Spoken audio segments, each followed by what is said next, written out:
Tēnā koutou katoa.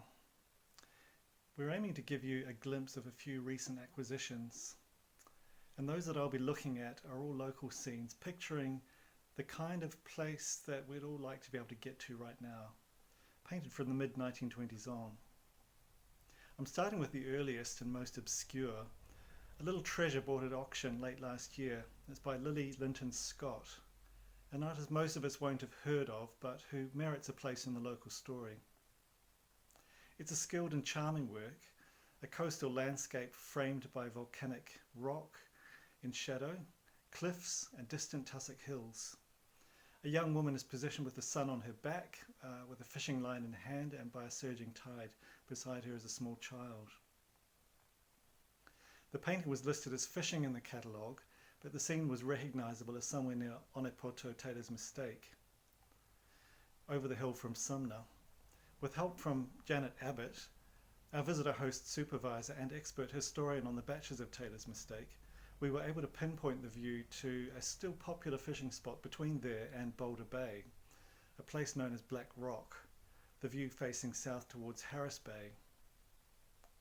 And when deframing the work, our conservators made the nice discovery of a pencil inscription with title and price on the back, at Taylor's Mistake, 6 guineas.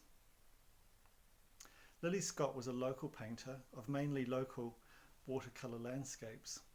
Born here in 1894, she was the daughter of a leading Christchurch builder. Her mother's mother, at least, was French. Lily was one of 4 children, the eldest daughter. Her family lived in a big 2-storied house in Fisher Ave in Beckenham, and Lily studied at the Canterbury College School of Art. She exhibited with the Canterbury Society of Arts from 1919 to 1955, and she died here in 1971. An obituary in the Hagley High School Review honoured Miss Lily Scott, the Christchurch watercolour artist, as a former pupil of Christchurch West.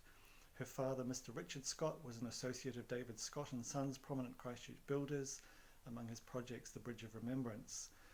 Miss Scott received a diploma in fine arts from Canterbury University in 1915 and painted in New Zealand, France, Great Britain and the Middle East. She's remembered also for her charitable work done unobtrusively over a long period. The titles of the works exhibited by Scott at the CSA across 3 decades include many painted from Christchurch's eastern bays, including mainly Red Cliffs and Sumner, and the titles are often quite evocative. They've got a reflective tone, ebb tide, calm waters, quiet waters. And through the strength of this work, they do make one want to see more.